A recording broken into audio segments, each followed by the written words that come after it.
you want to talk about the point where like you graduated school, or like, how do you want to start this? Yeah. That sounds good. Assume they know nothing about you and just summarize the first like few years in like 2 minutes, if you can. Yeah, for sure. Cool. So I graduated from Oregon State University, degree in accounting and finance. Always wanted to have my own business. Always loved cars. My motivation to make money is to buy cars. Like, I don't care about anything else. I don't care about fancy clothes. I don't care about fancy watches. None of that stuff interests me.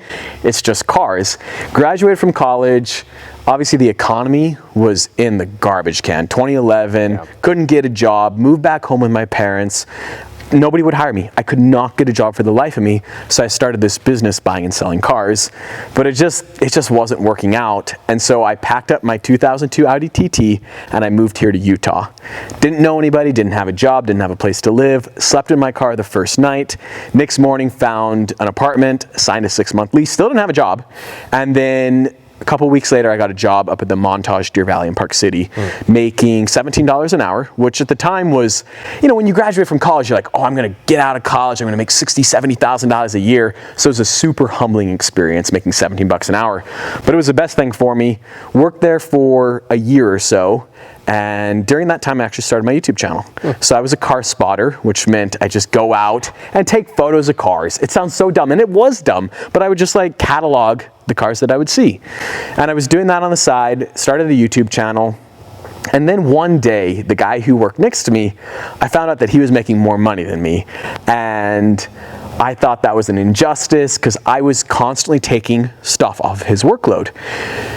And so I went to my boss's office and I put in my 2 weeks. And my thought was, oh, I'm too good, I'm irreplaceable, like they're gonna give me a raise, I'm gonna make more than this guy. And my boss was like, oh, I'm sorry to hear that, man, you know, we love having you work for us, but best of luck in your next endeavors.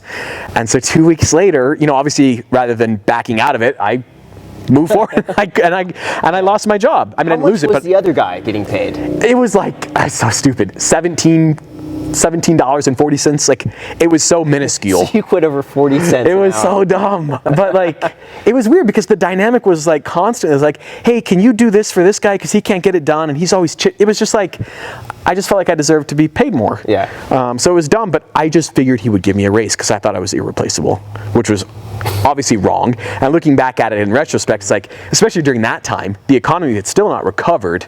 It's like there were so many people lined up to take that job. So they had 100 applicants as soon as I left.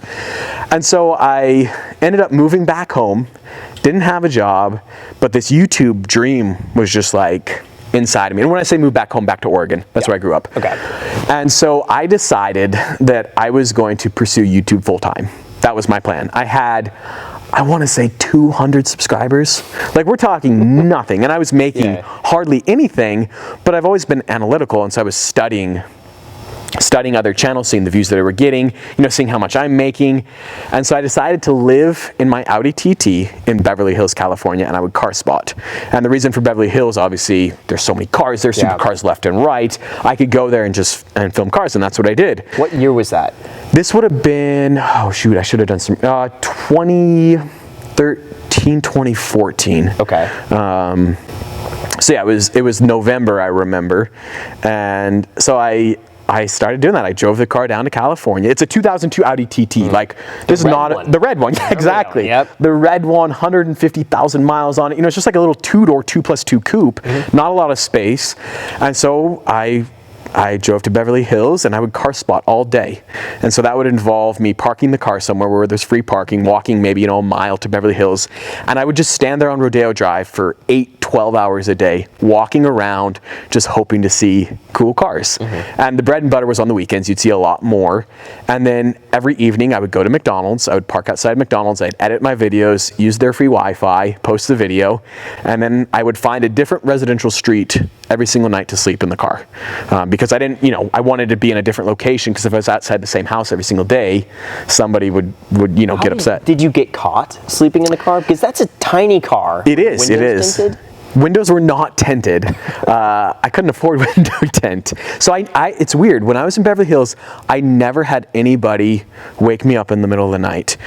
There was a couple times when I'd go to car shows, you know, up in North Los Angeles, whatever, and I'd sleep in a mall parking lot and security would come knock on my door and tell me I had to go. But I'd pick a different spot every night. And when you're sleeping in your car, you're not getting the best sleep. And so I would go to bed around midnight, 1 a.m. And then as soon as the sun came up, at 7 a.m., I was up, or before the sun came up. So I was not sleeping a long period of time. And so I would wake up, I'd turn my car on, and I would get out of there. And then I'd find a different spot to get ready for the morning. So how did you shower? I didn't shower. No, it's so disgusting. I lived in the car for 58 days. I showered one time at the beach in Malibu. Didn't you think to get a gym membership or park I couldn't out 24? afford it. Yeah. I was so I've always been so cost conscientious my entire life. I don't spend money, and I just was making $5, $6, $7 a day. So I was like, well, if I get a gym membership, especially in LA, what is that? $100 a month? That's $3. 40. Okay, well, still that's that's $4 a day. Yeah. Or no, that's not, okay, that was terrible. Whatever it is, yeah. It was when you're making such little amount of money, Sure. it's to pursue this dream. I got to save every single penny I can. Now, I'm curious, what did your parents think? Because wouldn't your parents see you in another state, sleeping in a car, making $7 a day? Wouldn't they just say, James, here's $20 a day. We're going to help you out here. Right. Get a gym membership. Take a shower. For sure. Weren't they worried about your safety? They were. So my mom was obviously worried sick about me constantly. And the car, so my Audi broke down while I was living in it. One night outside of McDonald's, I came out and the car wouldn't turn on. And that's when I realized, this is a bad situation. Car wouldn't turn on, car was broken down. Audi Santa Monica quoted me at $1,200 to replace the fuel pump. And I didn't have that amount. I only had $800. And so I had to push the car around. It was so crazy. Pushing the car around, it was dead. My mom offered to pay for the repair. Mm-hmm. But I was so, I had such an ego. I was no, I put myself in this situation. I have to get myself out of it. I was 24 at the time, so I wasn't a little kid. I was a grown man in the sense, even though I was doing something that a 9-year-old would do. But I still knew that this was all my fault. I was in this position, I have a good education, I have the resources at my disposal, I shouldn't be in this position. And for me to just, if my mom would have fixed the car, it would have been I can't do this YouTube thing. I had to get myself out of the situation. So yes, they offered to pay me, or to give me money, but it was just no. I had to achieve the dream on my own accord. And looking back today, when I think about it, it's I'm so glad that I didn't let her pay for it, because otherwise, everything that I've created, although I give my parents a lot of credit, it wouldn't feel quite the same because they would have bailed me out of that situation. So how did you fix the car? So I ordered a fuel pump online. I got it for $200. Where do they ship it? Exactly. They don't. You can't ship it to the 2002 Audi TT on Santa Monica Boulevard. Okay. And so I discovered that with the USPS, you can actually ship something to the post office, and you can go there and pick it up.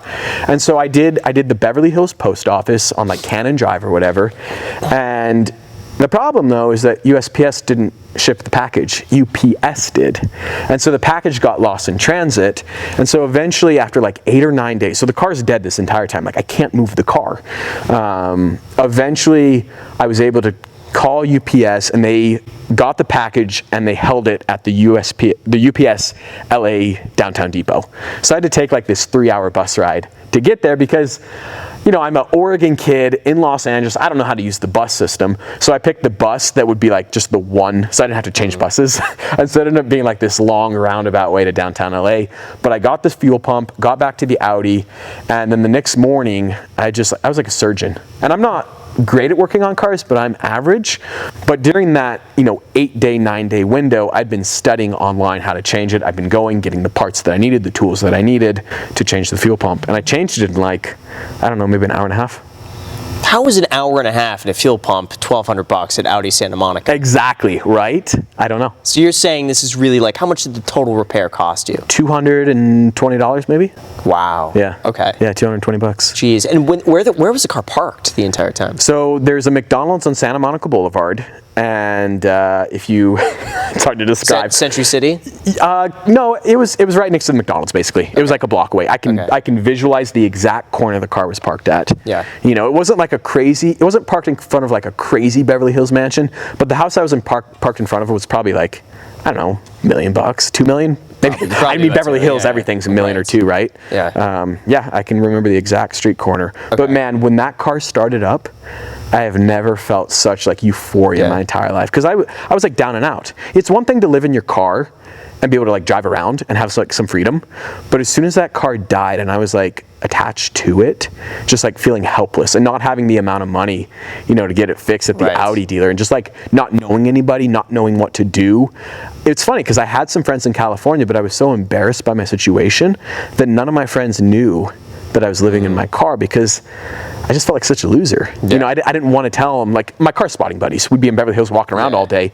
And I just lied to them and said that I had an aunt in like Culver City or Century City or whatever, I can't remember, that I was staying with, even though I was truly living in my Audi that was dead, So why didn't you just drive back to Oregon after you fixed the car? Like you bailed yourself out. No, so I did. Oh, you did. Yeah. So I fixed it, but there was still this car show I wanted to go to. That's the thing. As soon as I fixed the car, like the dream during this entire process never died one single time.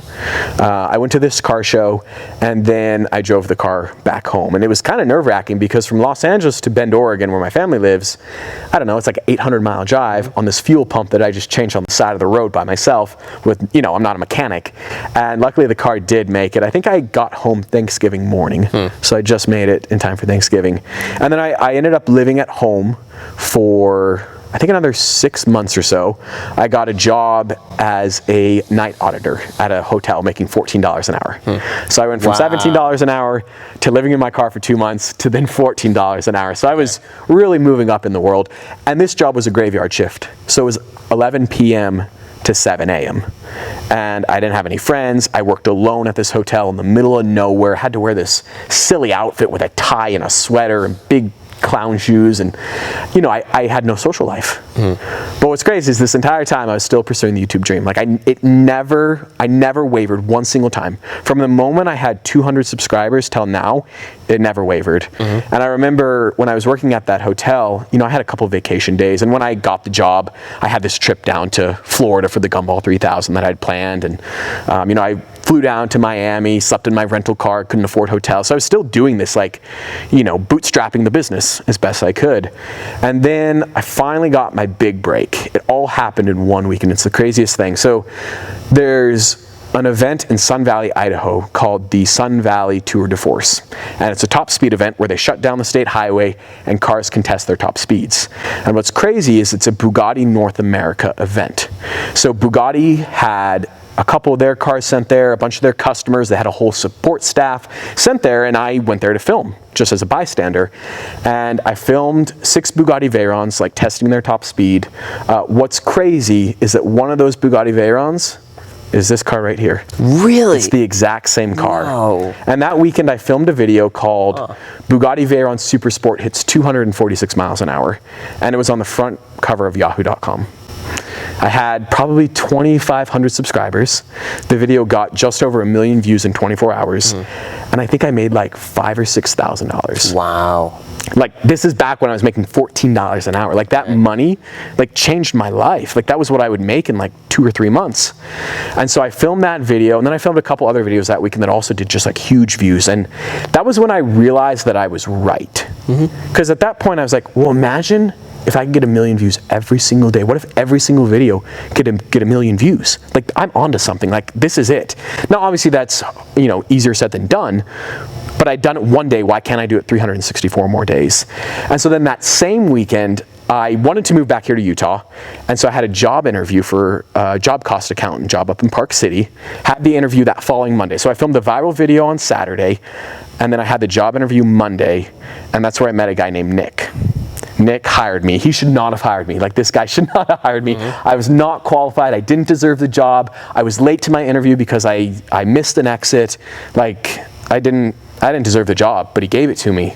Sorry, I'm like getting emotional. Oh, it's crazy. Yeah, you're good. It's weird. I haven't said this story in so long, but we got to get Nick on here. Yeah, we got to get Nick on here. It's just like so crazy to think how you can be down and out. Wow, I was not saying like, it's weird. It's so weird how you can be like down and out, and then in one weekend, things can change so quick. Wow. Got me hyped on YouTube right now. Seriously. Wow. Jeez. Okay, so you got this job. Nick hired you. Yep. What were you doing for Nick? So I was entry-level accountant, $45,000 a year, job cost accounting. So, I'm sitting in front of a computer screen every day, 40, 50 hours a week, Excel spreadsheets, but I'm making $45,000 a year. So that's not crazy money, but for me, it's like, this is amazing. And I've always been super cheap. I don't spend money on anything. And so I'm still doing YouTube on the side. Every weekend, I'll go to a car show. I'll do whatever I can. Every vacation day is spent trying to grow this YouTube channel. But the priority is my job. And so I worked for Nick for, it would have been like maybe a year and a half or so. I think it was a year and a half. And I had decided that I was going to buy a Lamborghini Gallardo, and that's because I've been saving every single penny. And I had gotten a couple raises along the way. Like after 6 months, I was bumped up to $50,000, and then I was bumped up to $55,000, and I was saving every single penny. Like I wouldn't go out and eat, I wouldn't buy new clothes. I was living in an apartment for $600 a month, like just not doing anything. Eating, there's these pizzas called like Totino's or something like that at Walmart that are like $2. Yep. And that's what I would eat every single meal, or like pastaroni for $1 a box, because I wanted to get this Lamborghini because I knew that if I actually owned a supercar myself, my channel would be so much more interesting. Because up until this point, I'm filming behind the scenes. I'm filming other people enjoying their supercars. And I was like, imagine a young kid with nothing else driving around a Lamborghini. That would be interesting. And so I saved up. I can't remember what my down payment was. It was like 50 grand, I think. And I bought a 2006 Lamborghini Gallardo. I think, to go back really quick, do you want to mention the Lotus? Oh, yes. Yeah, I did. When did you get the Lotus? Yeah, so I started working for Nick, $45,000 a year. I think after 6 months, I got a raise up to $50,000, and I bought a 2005 Lotus Elise Laser Blue. Yep. You're a Lotus guy yourself. Yep. That's when I actually found your channel, believe it or not. Nice. I think you had back then, I think it was like either 10,000 or 13,000 subscribers when you got that. Yep. And I saw your review on the video. Oh gosh. Yeah. And that was the first play video. that. I don't even think play that video.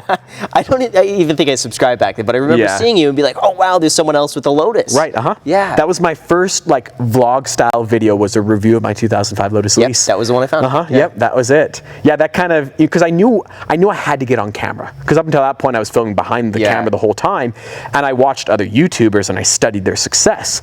And I knew I had to get my face on camera. But growing up, I was the quietest, least confident individual in the world. And so it was, deer in the headlights when I'm talking to this camera. Who were you looking up to back then on YouTube? Shmee 150. Shmee. He was the guy. He is the inspiration, the OG. He is really why I bought the Lamborghini as well, because he was a car spotter with a supercar, and I would watch his videos over everybody else. And one day I thought to myself, why do I watch his videos? And it was because he had a supercar. I was interested in what he had to say, but he was like me. But he had a supercar. And so I was like, well, if I could be like him, everybody would want to watch my videos like I want to watch his. So Shmee 150, I got to give him all the credit. He's been hustling for years, but he's my inspiration for the channel, was him. Cool. So then you bought the Lamborghini. At what point did you buy the Lambo? So I think I was at about maybe a year and a half working for Nick, and I sold my Lotus Elise. I'd paid it off because I've always been so cheap, spending money on nothing. And so I think my payment on the Lotus was like $400, but I was making $1,000 payments every time I could.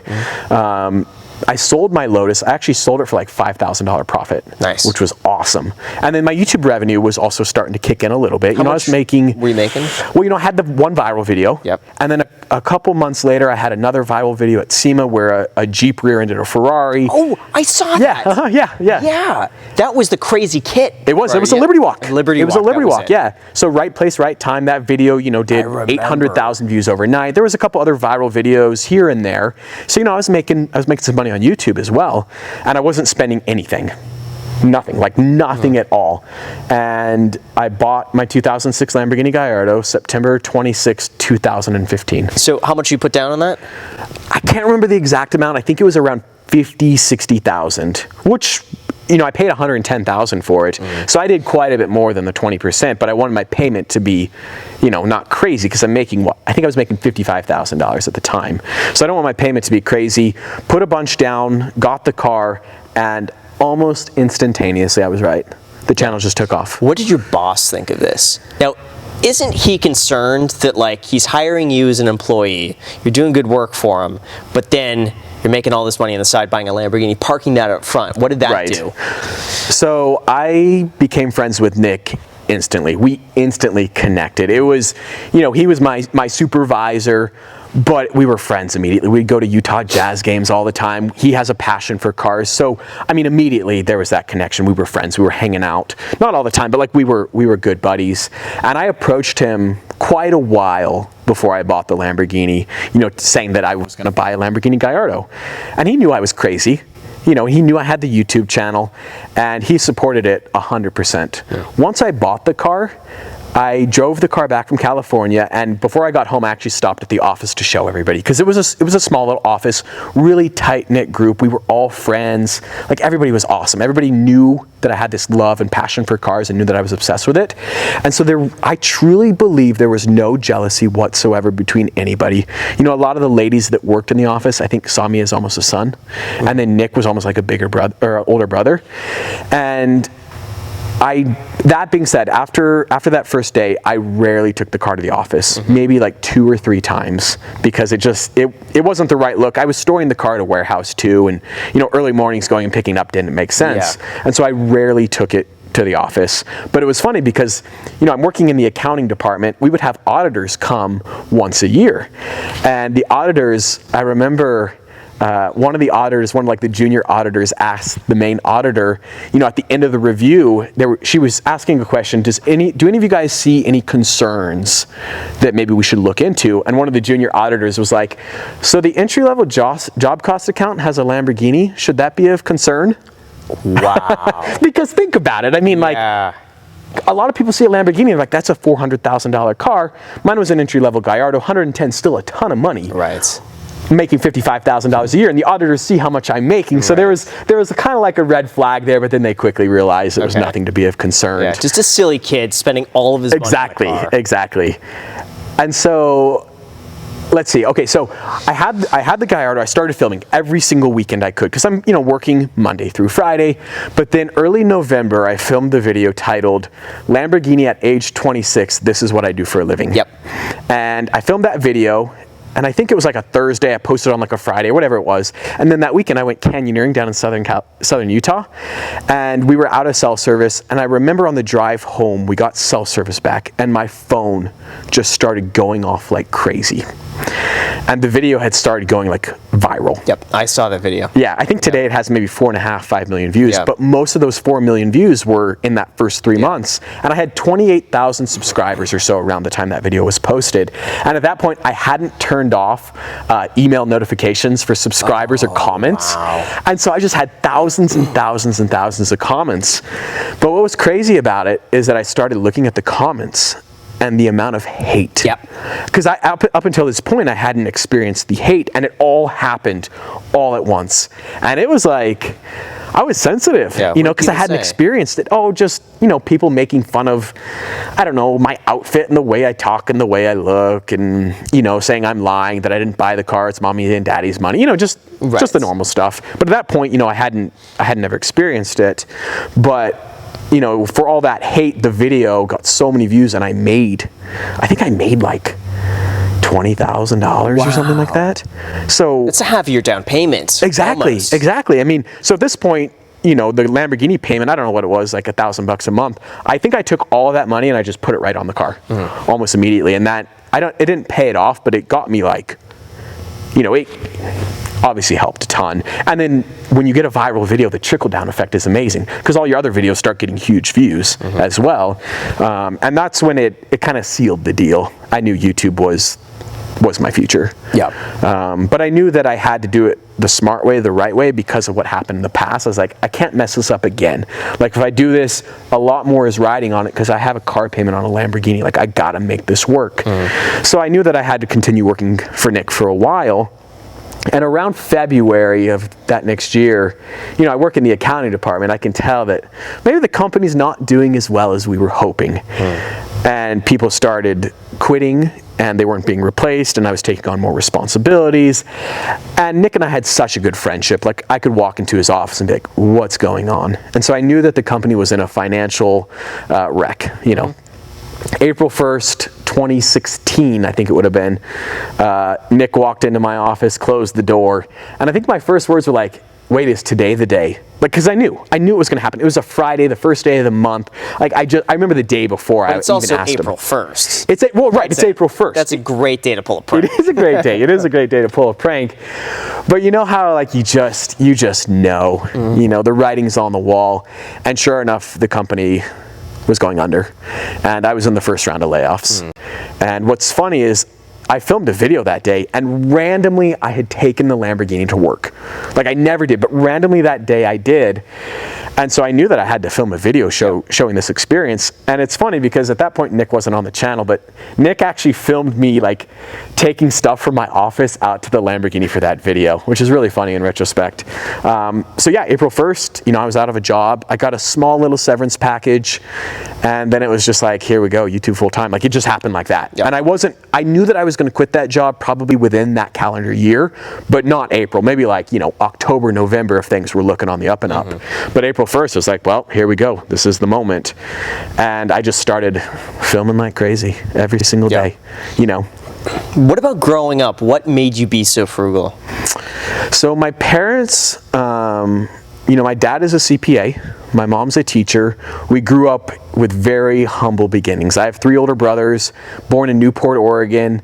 You know, we lived in this tiny, tiny little house in Newport. I mean, just, you know, I shared a bedroom with 3 brothers, and then we moved to Bend, Oregon, and I continued to share, you know, a bedroom with my brothers. My dad is, you know, the cheapest human being on earth, and I love him for it, and he's taught me how to, you know, spend wisely and, you know, take the right risks when you have the opportunity, but be smart about it. And so you know, I like to think that I'm self-made, but I'm not.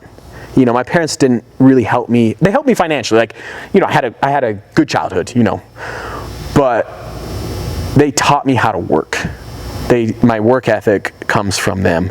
Being cheap comes from them. Being smart with my money comes from them. So I really, truly owe them all of my success. Yeah.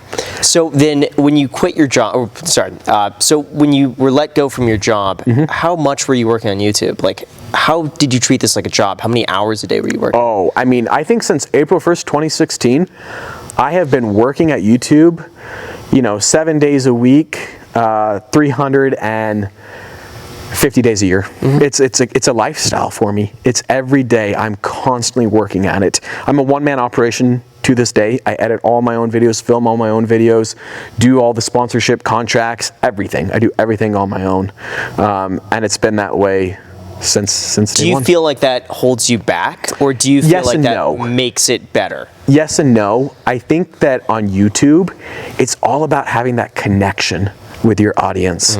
And I have a very specific style to how I film my videos, and there's that feel to it. It feels raw by design. You know, I want to be able to connect to my audience. I think that my audience knows that I'm editing my own videos. They kind of enjoy it because YouTube truly is less is more, I think, in a lot of ways. And it maybe has held me back, but I'm just so happy doing what I'm doing, and my workload is just enough, and the freedom is enough. And then on the other side, I'm so cheap, I don't like to spend money on anything. Like, I spend money on cars because it makes sense, but the idea of having like employees that I have to pay and that are, you know, relying on me for their livelihood kind of gives me stress and anxiety, and that might show through on my videos, because my videos are all about having fun, you know, being stress-free, and so I need my life to be stress-free, if that makes sense. We're very much the same way. Up until Jack, everything I did on my own. Yeah. Really, just until April, when Jack came on, made my life way easier, I gotta say. But the main channel is still 100% me. Yeah. Every aspect of that. And I think it's just, it's true to your roots and my roots, you know, like when we started our YouTube channels, I think both of us were like, we didn't have the charisma to be on camera. We shouldn't be on camera. We didn't know how to edit videos. I mean, I know for me, everything's been self-taught. 100%. I have no experience with editing software, with cameras. It's just like learning as you go. Yeah. And what's amazing too, I'll put you on the spot here. I went back and watched your older videos. Oh, bro. I thought we had an agreement. Yeah, I know. What? I know. But to see the transition It's pretty crazy. between where you were like 5 years ago and today, it seems like a different person. Yeah. Do you feel like you've evolved as a person through that process? It's weird. I feel more. So 5 years ago, I was not myself on camera. Whereas today, I'm more myself on camera. That being said, I'm an introvert by design. But YouTube is my outlet to express myself. So if you put me in a big crowd with a bunch of people, I'm the quietest guy in the room. But as soon as I have a camera in my hand, I'm a whole different person because now I have my outlet to express myself. Yep. And so I think now I'm able to convey that more on YouTube because I'm more comfortable, more natural on camera.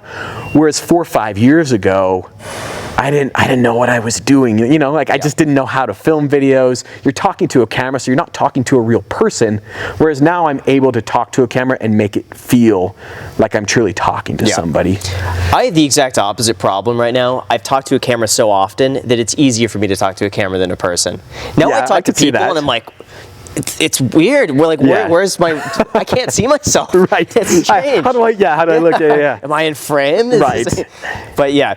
So this here, you have how many cars at this point? So I have 8 cars. What's the total payment for all 8 cars? So 8 cars, 7 are paid off, and the Bugatti is financed. So I paid $880 for it. I put down $580, financed the remaining $300, and my payment is $4,765 every single month. So you paid off every other car? Yep. Both of these Aventadors are paid off? Yep. Yeah. How much money do you have in cars? I'm trying to do the math. I'm going to round the numbers to make it easier. Let's say 250, 500. Let's just say 900. So that's 1.485, 1.485. The Gallardo is probably 100, 1.585. The 430 Challenge, maybe another 100, let's say 1.685. The Gladiator, another 100, 1.785. The Raptor, let's say another 100. I'm being a little, I'd say $1.9 million in cars. That's incredible. Have you calculated what the ROI is on this investment? I haven't sat down on Excel and done it, but I see every single car as being a different investment, a different business. And so in my head, I have a very good idea what the ROI is on every single car. The Bugatti probably doesn't make business sense from just a straight ROI. Like if that's the only metric you're using, it doesn't make sense. $880,000, the service was $34,000 on it, but it just adds that memorable element to my channel. I think that's kind of why that car made sense. Do you have any other investments? So I own a piece of land and I'm working on building a house. Hopefully construction is going to start next week. And so that land, it's 1.7 acres. I paid $460,000 for it. That is financed as well. Okay. I put down, I want to say 30%, right around $100,000 on that. And then be building the house here pretty soon. But no other investments? Stock market? No. No. So going back to my college days, and this is a dumb story, and you should make fun of me for it. I was a sophomore in college, and I decided that I was going to get into the stock market because I had this dream of buying supercars one day, and that's what you do to make money. And so it was September of 2008, early September 2008. I took my entire summer savings from an internship that I had at the Department of Transportation, and I invested all of that in the stock market. Didn't know what I was doing. I became a day trader overnight, and I had great success. I think the first day I made like $900, which was amazing. But then the stock market crashed in September 2008, and I lost, I think, $900 like the next day. Like it all happened very quickly.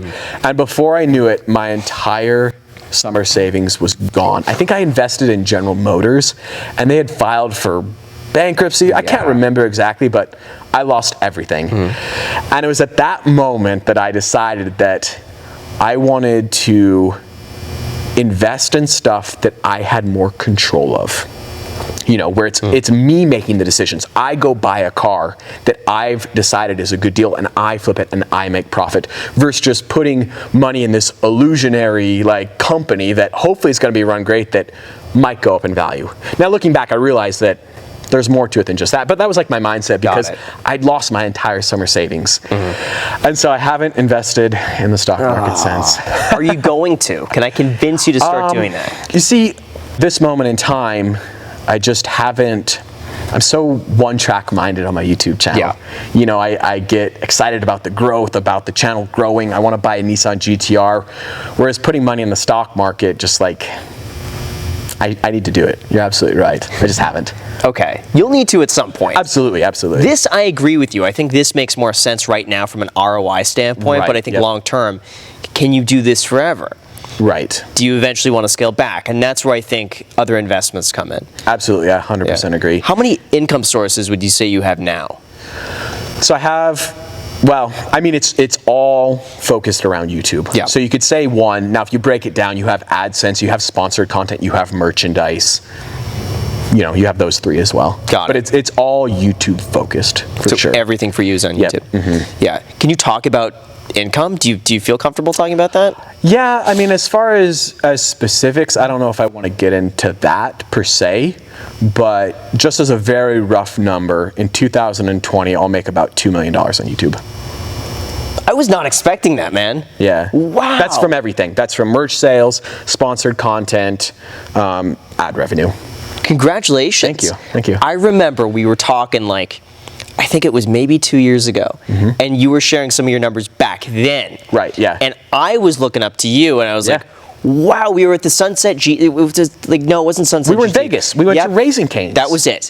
With Anthony and Gordon. Yeah, back then I was looking at your numbers, and I was like, wow, like Yeah. one day I could do that too. Yeah. That's incredible. Yeah. And now you've just like really surpassed that. So you're making all this money then, where do you spend it? Because you have no employees. Most of the cars are paid off. You have this that you're renting at $2,500 a month. Yep. How much is rent? $800 a month. And then where else do you spend money? Like, what's your total overhead? It is hardly anything. So I have the payment on this car, which I mean, $4,765. Right. That's my big expense. I actually, when I signed the 1-year lease here, I actually just paid the whole thing. I just wrote him a check for the whole amount because it's just easier. It makes my life simpler. Yep, I get One it. less thing to worry about. And so it's just like, it's a sunk cost, like it's gone. Yep. And then the land, my payment is like $2,000 or so. But then, you know, insurance on all the cars obviously is significant, $1,500 A month for all the cars. Yeah, it's for not all, as bad as I would you think. No, it's not. It's truly not. A lot of the mods that I do for the cars, those will cost money. Like the Liberty Walk kit on the Roadster, Yeah. and that's 50, 60 grand. But I would almost take that off your gross income. So And I if, do, if absolutely. you gross 2, you spend 4 of that. Now you're at 1.6. Yep. Spending, I'm calculating this in my head, it's about $10,000 a month, but almost all of that is business expense in some way or another between Yep. Oh, this, the car, but you personally, between rent, food, insurance has got to be a business expense. I mean, is that all you spend money on is rent and food? Yeah, I don't spend like- money on anything. I mean, cars are truly. I mean, obviously, I keep adding cars. You know, I just spent $90,000 on that GTR. You know, so I'm taking a lot of the money I'm making. I'm buying more cars. I'm buying nicer cars. You know, the Bugatti. But as far as outside of the business, nothing. I mean, food. I eat cheap. I live in a bedroom for $800 a month. I don't spend on anything. All the clothes you're seeing that I'm wearing, I like get for free too. Like everybody gets me T-shirts Yeah. and hoodies, and I legit don't spend money on anything, and I don't have a desire to. Yeah. When I go travel, I stay at, you know, whatever the cheap hotels are, like the cheapest hotel I can find online. Yep. You know, when I fly, obviously, you know, I fly coach. When I rent the car, I get the cheapest economy car I can. I never splurge. I can't remember the last time. When I go out to eat, I go to Texas Roadhouse. That's like my big splurge. You know, $15 steak. Yeah. You know. Now, why not move to a state that doesn't have sales tax? So that way you could buy all of these Absolutely. cars and then... Main more money left, reason yeah. is, to me, money's cool. Money's great. But friendships can't beat friendships. So who cares? You know, like my friendship with Nick, my friendship with Clayton, they're such good friendships. And there's so many other people I should be listing, but like my friendships are so good. The lifestyle here is so good. I'm just happy here. That it's like, yeah, if I have to drop, you know, $17,000 in sales tax on the Aventador, it is what it is. You know, I'm happy living here, and that's most important to me. So now, of course, we got to ask, how many credit cards do you have? I hate disappointing you, Graham. I have one. Why? Because I don't like the concept of credit. It bugs me. Oh no. I know. I'm cut from that cloth. You know, like my parents, I was like 18 years old when they got their first credit card. Like, I don't like financing stuff. And I realize that, yes, that's the right thing to do. Credit score is so important. And it's weird, like, I understand all that stuff, but I'm such a like mental person that mentally I have to feel the right way. And so getting a car financed, you know, I hate that. Putting stuff on a credit card, not just paying for it in cash, bugs me. So that's why I have one. I get the psychological aspect of it. Yeah. I look at this from such a logical number standpoint. Like, if you could finance this card at 3% interest rate, and my other investments make 7%, it just makes sense to go and finance something. It's a smart thing to do. Why not at least just get 2 more credit cards? Because with your level of spending, where you spend, imagine putting $1,500 a month of your insurance on a credit card that you immediately pay off from a checking account. Right. You're going to be racking up a whole bunch of points to travel anywhere you want to for free. Within 1 year of spending, anywhere you want to go, first class can be free. Just I don't have a good answer for that. I truly don't. I mean, it really comes down to my life, the psychological aspect, like you mentioned, just being so busy too, and just I'm so consumed by filming YouTube videos that I can't find the time to like do anything else. So I guess for me, I guess my answer would be time, and then that's why maybe I should hire somebody, because Got it. How many hours a day would you say you work? So there's 2 kinds of days. There's film days, and then there's non-film days. When I'm filming, I usually wake up at 8:30, and the goal is to start filming by 9 a.m. If I'm lucky, the video will be finished by about 8 p.m. So I'm spending usually about 12 hours on these videos. I do a lot of retakes. You know, if the clip isn't quite right, I do a lot of retakes. And there's a lot of distractions during the day. You know, I'm running a business as well. I'm on my cell phone, you know, how many hours. And whatever video I'm filming in that current moment, I'm always thinking of the future videos as well. So I'm answering text messages, taking phone calls, you know, setting up videos in the future as well. So film days, you know, about 12 hours. The non-film days are a little bit more relaxed. Like yesterday, I was in Ubers all day getting these Teslas for today, Ubering up to Salt Lake. I picked up the event store yesterday, kind of getting this set up for today. This is, by the way, where you could hire an assistant. Because you could have gotten another video out with another sponsor, paid somebody $300 for sure, the whole day to coordinate that. And I agree with that 100%. The problem for me is that creatively, I struggle coming up with a lot of my videos. We all do. I'm not, exactly. Everybody can relate. I can't come up with 30 ideas a month. I don't have the ideas to make 30. It's like, it's completely out of the question. And then I also feel like there's something to be said for posting too many videos. I like to let my videos ride. I never post back-to-back days. If I post a video on a Monday, the next time I'll post a video is maybe Wednesday, maybe Thursday, because I like to let that video run, you know, for 48, 72, 96 hours, because then it'll get all those trickle-in views. Because as soon as you post the next video, the views on the last video, at least for me, they kind of sort of cut off. So you're, you know, if you're filming every single day, you're not going to get double the views as every other day. You might get, I don't know, 20, 30% more views, but you're doing twice the work. So that's kind of why this every other day, or once, you know, once every 3 days works best for me. So you really only have one main work day every like 3-4 days? Yeah. Wow. Yeah. And like yesterday, it's kind of nice. I just like doing everything myself. You know, like I have relationships. You know, I picked up the event, or I have a relationship at Mix and Models. It's good for me to see the guys, you know, drive the event store back. Maybe I'll do some Instagram stuff as well on those off days. You know, I filmed TikTok yesterday. So YouTube videos, the other days I'm doing other social media stuff. Maybe I'm uploading on Facebook as well. Cool. Do you buy Starbucks? No. Good. I can't afford it. No, I do not drink coffee. I do not drink alcohol, and I've never done any drugs in my entire life. And the main reason I don't do drugs is obvious, obviously. The main reason I don't drink, though, is financial reasons. When I was in college, my friends would go out to the clubs and the bars. They'd spend a fortune on alcohol. It's absurd. Like, the equivalent of my Gallardo car payment is what some of my friends would spend on alcohol. It's ridiculous. Yeah. Starbucks, same thing. What is it, $4, $5, $6 a day? Think about that over 30 days. Think about that over 10 years. But why not drink coffee? Because you could make coffee at home. I just don't like coffee. Okay, yeah, that's fair. Yeah. I'm just not a coffee guy. Fair. I drink water. For the same reason. I don't drink soda because soda is expensive. It's not that expensive, but it's more than water. It's not really good for you. And it's not good for you. Yeah, exactly. Would you try my coffee? If you come to LA, would you try my 20-cent iced coffee? Just a sip. Can we go to Raising Cane's as well? Yeah. Done. Okay.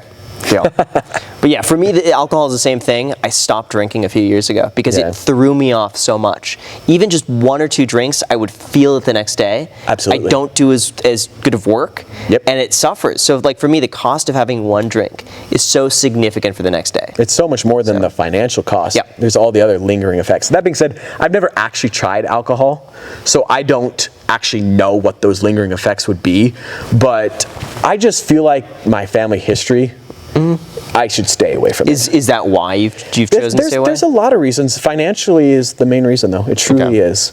And then just, a lot of my friends, that's the only way they have fun. And it's not my style. Yeah. They don't have Aventadors, though. No, some of them do. They do? Okay. Jeez. Would you say you have any financial regrets? I don't think so. I don't think I do. It's weird. My motivation in life is not financial. I love cars. That's my motivation. I love cars so much. And if YouTube were to crash and burn right now, I have enough money that I could retire and I could go live in a van and go hiking around the world. And I'd be okay with that. I'd be so happy with that. Is that what you would do? I would do that, yeah. And so that's why a lot of the decision making that I do, from a finance guy, it's like, that doesn't make sense. You should be doing this, this, and this. But for me, it's like, it's all about that happiness level, and cars are the motivation. Yeah. That's the one luxury item that I spend money on. And if I had $1 billion, I don't think my lifestyle would change all that much, honestly. Well, I think we'll wrap it up. Here's my only piece of advice. If I'm just going to say any unsolicited thing in the video, it's just this. If I were in your position, I would take $360,000, so $30,000 a month, put it into a S&P 500 index fund, and that's it. Just pretend you're making $360,000 a year less than you actually do. Put that in the stock market and forget about it. Just walk away. Just pretend it doesn't even exist. It's not there. Have it set up on the first of the month. Every month, 30 grand goes in. 30 grand goes in. Just treat it like another bill. No matter what happens to YouTube, you're always going to have that to fall back on. That's what I would do. Yeah. Now, do you think that's better than buying property? Rental properties? Or is that just because rental properties would take more effort and more work? I wouldn't buy rental properties. In your situation, you're so focused on YouTube that I don't think it makes sense for you. Because with stock markets, let's just say you're going to average 7% if you reinvest the dividends after inflation. Right. Rental properties, you might be able to make 13, 14%, which is way better. But I don't think it's worth the extra time and hassle and mental stress. Like if you can't pay off a credit card and don't want to worry about that, you definitely don't want to worry about the expenses and just the headaches of a rental property. For sure. Because imagine paying off a credit card versus now insurance payments, property tax payments, repairs, coordinating that.